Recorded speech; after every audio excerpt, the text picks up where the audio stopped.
Bonjour à tous, on commence cette revue de presse en France avec la suite de la 26e journée de Ligue 1. Et hier après-midi, deux clubs en pleine contestation de leur présidence s'affrontaient. En effet, le FC Nantes et l'Olympique de Marseille sont restés dos à dos, un partout. Comme le résume le quotidien local La Provence, une boulette et un nul suffit au club olympien. Mené sur un but gag, l'OM a réussi à égaliser, ce qui ne fait pas oublier une prestation d'une faiblesse terrible, juge le quotidien. Pas aidé par l'état de la pelouse et mis en difficulté par Alvaro, Steve Mandanda, le capitaine de l'OM, a commis une boulette sur le but nantais. Dans les chiffres, un nul qui n'arrange personne puisque Nantes se bat toujours pour son maintien avec une 18e place, alors que l'OM semble décrocher de la course à l'Europe en 6e position. De son côté, l'équipe fait sa une sur l'affiche du jour entre le Paris Saint-Germain et l'AS Monaco. Pour le quotidien national, c'est l'affiche des talents entre les deux meilleures attaques du championnat. D'ailleurs, après la belle victoire en Ligue des Champions face au Barça cette semaine, le Parisien ne veut pas avoir de relâchement pour le club de la capitale.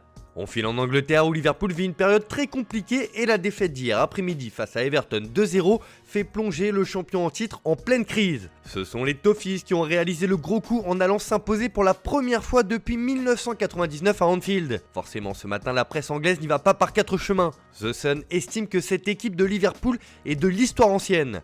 C'est la première fois que Jürgen Klopp perd un derby de la Merci. Rien ne va plus pour les Reds en ce moment en Première Ligue, qui viennent d'enchaîner une 4e défaite de suite à domicile, une première depuis 98 ans, et comme le résume le Daily Mail, c'est le pire enchaînement depuis 100 ans. D'ailleurs, pour la petite histoire, c'est la 5e victoire de Carlo Ancelotti sur Jürgen Klopp. Alors que le match aller avait été mouvementé avec des polémiques, cette fois Everton a carrément plongé dans la crise, son ennemi juré. On reste outre-Manche avec du mercato qui s'affiche en une du Daily Express ce matin. Et c'est une information qui ne passe pas inaperçue. En effet, la presse britannique annonce que Mauricio Pochettino souhaite enrôler Harry Kane au Paris Saint-Germain. Si le club de la capitale venait à perdre Kylian Mbappé l'été prochain, le PSG aurait ciblé l'international anglais pour le remplacer. Pochettino connaît parfaitement le capitaine des Spurs car il l'a eu plusieurs années sous ses ordres à Tottenham. Le lien entre les deux hommes n'a jamais été rompu et Pochettino pourrait avoir de solides arguments pour convaincre Kane de rallier la capitale française. Mais pour cela, il faudra convaincre Daniel Levy de lâcher son buteur. Et le président des Spurs n'attend pas moins de 173 millions d'euros pour se séparer d'Harry Kane.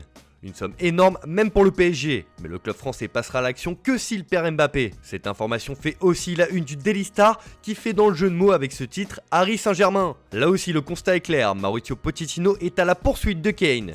Si cette information venait à se confirmer dans les prochains mois, on pourrait assister au feuilleton de l'été.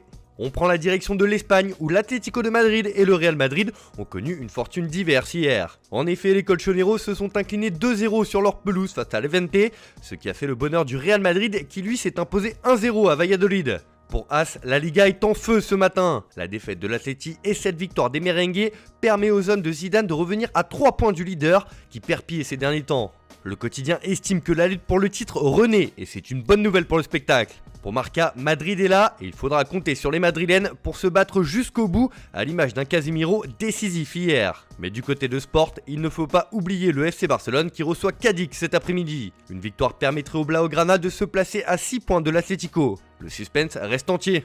Enfin, on termine ce tour de la presse en Italie où c'est le match de l'année entre l'AC Milan et l'Inter. Les deux équipes sont au coude à coude au classement et celui qui remportera cette rencontre prendra certainement une option pour le titre. Le derby de la Madonnina s'affiche forcément en une de la Gazzetta dello Sport qui estime que ce Milan-Inter vaut pour le Scudetto. Il n'y a que de beaux duels et ce qui est particulièrement attendu, c'est évidemment les retrouvailles entre Romelu Lukaku et Zlatan Ibrahimovic. Pour le Quotidiano Sportivo, ce match est un festival pour le Scudetto. Le journal va plus loin et estime que le grand derby peut décider de la saison. Le rendez-vous est pris. Voilà, c'est tout pour ce matin. Bonne journée à tous. On se retrouve dès demain pour une nouvelle vidéo sur Foot Mercato.